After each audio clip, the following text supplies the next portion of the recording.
मैं तो चाहता हूँ कि तुम मेरी जिंदगी में वापस आओ। एक और लफ्ज कहा तो मुंह तोड़ दूंगी मैं। मैंने जो कुछ किया तुम्हारे लिए, क्या मुझे और मेरे आज में सिर्फ तुम हो। कशमैला और सरफराज दोनों मिलकर क्या गेम खेलेंगे और आने वाली एपिसोड में ऐसा कौन सा सस्पेंस डाला जाएगा जो ड्रामे को ही चेंज कर देगा। कशमैला और सरफराज मिलकर दवा पर कितने घिनौने इंजाम लगाएंगे, क्या दवा वो बर्दाश्त कर पाएगी। आज की वीडियो में इसी पर बात करेंगे और आपको बताएंगे कि इस ड्रामे का खत्म कैसे होगा, दवा के लिए कितने इम्तिहान हो रहे हैं बाकी, ये सब कुछ आपको आज की वीडियो में बताएंगे। और साथ ये भी कि इस ड्रामे का खत्म कैसा होगा। फिजा के बाप ने ये कोशिश तो की कि फिजा डाइवोर्स ना ले। फिजा खुद ही खुला मांगती है और जब उसे डाइवोर्स हो जाती है तो तब जो उसका इंप्रेशन दिखाया गया है वैसे जैसे वो अब पछता रही हो कि उसने डाइवोर्स क्यों ली। अब जबकि इस कहानी में सबसे मजलूम कैरेक्टर भी फिजा का ही था, जिसे तो उस गुनाह की सजा मिली जो उसने किया ही नहीं। वो सरफराज से शादी कर बैठी और सरफराज दवा से मोहब्बत। ना तो ये शादी अपने अंजाम को पहुंच सकी और ना ही सरफराज और दवा की मोहब्बत। पहले तो सरफराज की मांग को भी ऐसे लगता है कि जैसे उसे पता ही नहीं था या वो सोच भी नहीं सकती थी कि सरफराज फिजा को डाइवोर्स दे देगा, लेकिन दूसरे ही लम्हे वो सरफराज को डिफेंड कर रही होती है। इन सब कैरेक्टर के जो रिएक्शन थे वो सिचुएशन से मैच नहीं कर रहे थे, लेकिन फिर भी कहानी है, देखते हैं आगे चलकर क्या होता है। फिजा को जब दवा ने यह सब कुछ बता दिया था कि शादी की रात कैसे उसे सरफराज ने धोखे से बुलाया और एक कोठे पर जाकर भेज दिया, अब जब फिजा सब कुछ ये जानती है तो फिर उसका ऐसा रिएक्शन, तो फिर उसे सरफराज से डाइवोर्स लेने में इतना उदास क्यों दिखाया गया।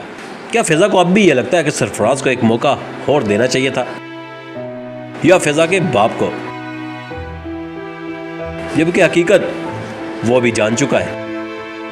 और अब फिजा बैठ के ये सोच रही है कि सरफराज और दवा के बीच क्या हुआ था, कैसे इनकी मोहब्बत हुई थी और कैसे ये उस कोठे तक पहुंचे। अब जब सब कुछ खत्म हो गया तो ये सब सोचने की क्या जरूरत है भला। कैसे उसे सरफराज ने धोखा दिया और कैसे दवा दर बदर भटकती रही और कहाँ की ठोकरें खाती रही और कैसे कहाँ पहुंची और कहाँ पे उसे नशरवान मिला और उससे मोहब्बत हुई और फिर से उसकी किस्मत ही जैसे बदल गई हो। फिजा जबकि ये सब कुछ जानती है तो उसे इतना ओवर रिएक्ट करने की क्या ज़रूरत है। अब जबकि सरफराज ने कशमैला के कहने पे अपने मोहब्बत के दावे कर दिए दवा के लिए, तो फिजा अब ये सोचने बैठ गई है कि पता नहीं क्या क्या हुआ है इन दोनों के दरमियान और जो मुझे शायद दवा ने नहीं बताया। और अब ये सब कुछ सोचकर फिजा दवा के साथ बुरे तरीके से पेश आ रही है। इस ड्रामे के स्टार्ट में तो ये लगा कि ये कहानी बड़ी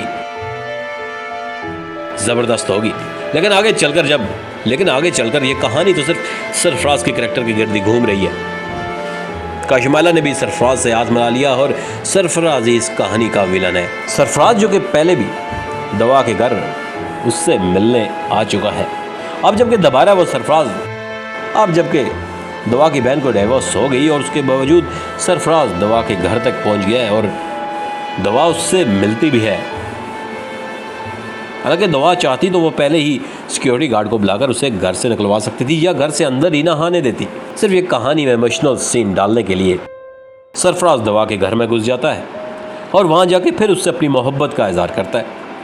और कशमैला ये सब कुछ देख रही होती है और कशमैला अपने सिक्योरिटी गार्ड को भी खरीद लेती है ताकि गजनवी जब आए तो उसके सामने ये गवाही दे सके कि सरफराज आया था दवा से मिलने और दवा से अपनी मोहब्बत का इजहार भी करके गया है। दवा पहले तो सरफराज की सारी बातें सुनेगी, जो उसके मोहब्बत के दावे हैं वो सुनेगी और उसके बाद उसे कहेगी कि दफ़ा हो जाओ मेरे घर से। अब जब गजनवी घर आएगा तो कशमैला उसे सब कुछ बता देगी और साथ ये भी कहेगी कि मुझ पर तो तुम्हें यकीन नहीं, चाहे तो अपनी सिक्योरिटी गार्ड से पूछ लो। अब सिक्योरिटी गार्ड जो पहले ही बिक चुके हैं वो तो कशमैला के कहने पर वही गवाही देंगे। इस तरह गजनवी को भी ये शक होता है कि कहीं ना कहीं दवा और सरफराज के बीच में कुछ चल रहा है। अब कहानी में सस्पेंस डालने के लिए गजनवी दवा पर घटिया इल्जाम लगाएगा कि तुम्हारे दिल में अब भी सरफराज के लिए कुछ है और तुम्हारे बीच क्या कुछ हुआ था, कुछ ऐसे ऐसे।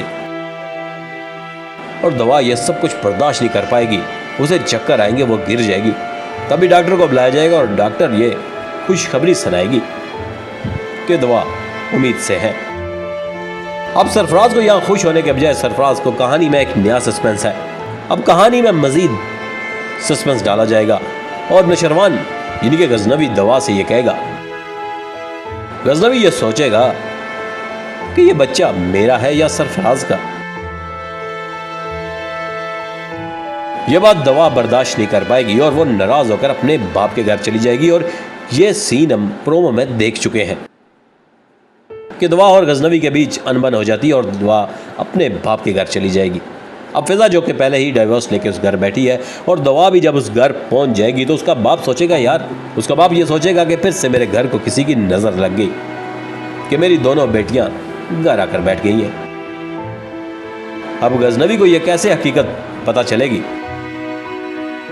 कि यह सारा प्लान कशमाइला का है।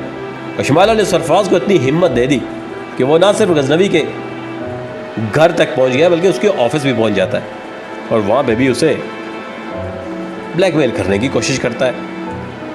कशमाइला की यह कोशिश है कि किसी तरह गजनवी के दिमाग में यह बात बैठ जाए कि सरफराज और दवा का चक्कर था। कशमाइला इसमें कामयाब तो नहीं होगी।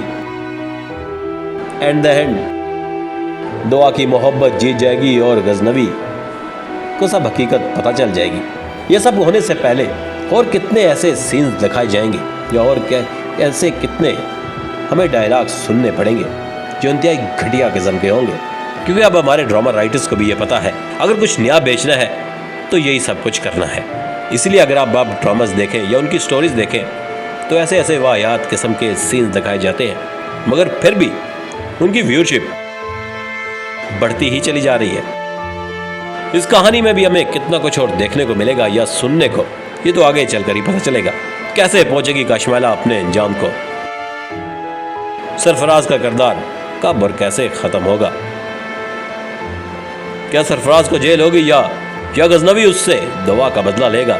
दवा को तो इंसाफ मिल जाएगा क्योंकि वो तो बेचारी मजलूम है, लेकिन फिजा को शायद इंसाफ ना मिल सके। और कशमाइला का क्या होगा, ये भी हो सकता है कि आगे चलकर गजनवी को यह पता चले कि उसके भाई की मौत में भी कशमाइला का याद था और वहाँ कशमाइला अपने अंजाम को पहुँच जाए और ये इस ड्रामे की एक हैप्पी एंडिंग होगी। ड्रामा राइटर के बकौल ये इस ड्रामे की एक हैप्पी एंडिंग होगी कि ये सब कुछ होने के बाद गजनवी की गलतफहमियाँ दूर हो जाएंगी और वो फिर से दुआ को अपना लेगा। खुशखबरी तो पहले ही गजनवी को मिल चुकी है और अब उसे यकीन हो जाएगा कि ये बच्चा उसी का है। उम्मीद करते हैं हमारी ये वीडियो आपको पसंद आई। अगर हमारी ये वीडियो पसंद आई तो हमें कमेंट्स में अपनी राय से ज़रूर आगाह करिएगा।